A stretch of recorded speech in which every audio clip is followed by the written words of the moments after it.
Thank you and welcome to the show today. The topic today is the Family Foundation Fund, and we're fortunate to have with us to talk about the Family Foundation Fund the Executive Director, Mr. OKirk. And of course, Mr. Kirk, let me welcome you to the show this morning. Well, it's good to be here, Dr. Haney. We've watched you over the years and been very grateful for the opportunity to be here with you today. Very good. I thank you, and I appreciate that, Mr. Kirk. Mr. Kirk, you know, the Family Fund Foundation is an effort on your part and others to deal with some of the problems that we're having with our young people today. Yes. And we'd like to talk about that today and to see how we might be able to assist you in doing whatever you're trying to do in terms of dealing with these young people. Yeah. But before we get started in that, Mr. Kirk, let's have you to give us some information about your background, your education, and some of the things that motivated you in a real sense to become involved with what would eventually become the Family Fund Foundation. I mean, the Family Foundation Fund. Yes. And then we'll talk about other things. Well, over the years, I grew up in Texas. I grew up in El Paso, Texas. My father's a pastor there, Reverend Oni Isaac Kirk Sr. And we had a wonderful life, Dr. Haney. Dad taught us the importance of integrity, respect for those in authority, the importance of hard work. After I graduated, I went to Texas Tech University, and while at Texas Tech, I was introduced to the Southwestern Publishing Company. Southwestern is located here in Nashville.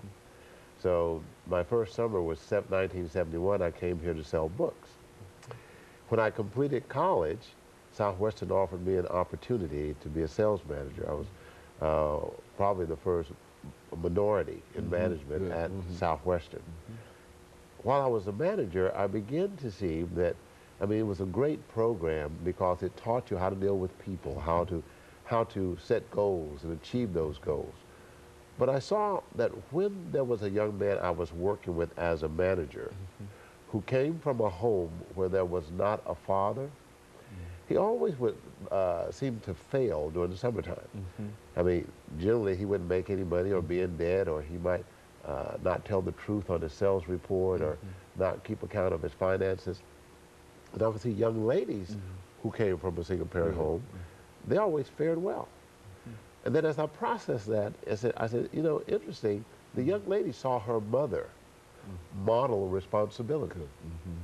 But the young boy did not have a man who showed him the way to manhood. I married in 1977.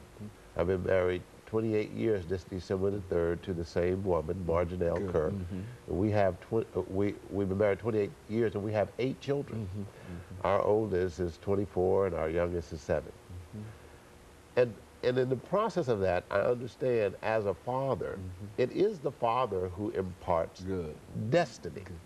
So what happens if you have a home where there's no father? Who is going to impart the destiny? Well, I know my dad imparted destiny to me. He taught me the value of hard work, as I said, but he also taught me the fear of the Lord and to love the Lord. When you look at our society in America today, there are, as of the last census, 35 million homes where children grow up absent of their biological father. 35 million in this nation.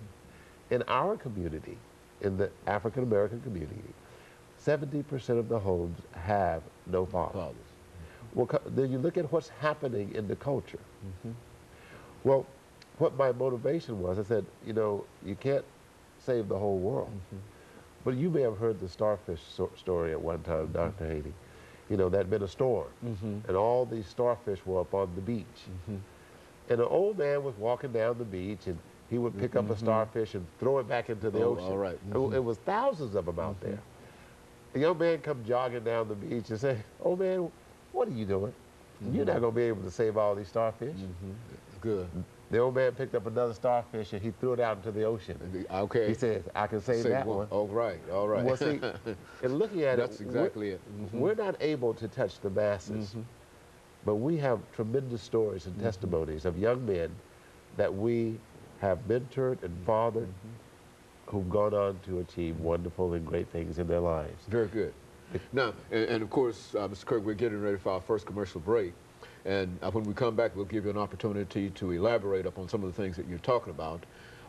But that's essentially what we wanted to do. We wanted to sort of get some idea in terms of what motivated you to become involved in this and to identify some of the real problems that we're having with our young people today. And this problem with homes without fathers. I mean, this is a problem that we've been struggling with over the last 25 or 30 years, and hopefully you've got some answers for us during this next segment. And of course, we'll be back with our audience following this very, very short commercial break.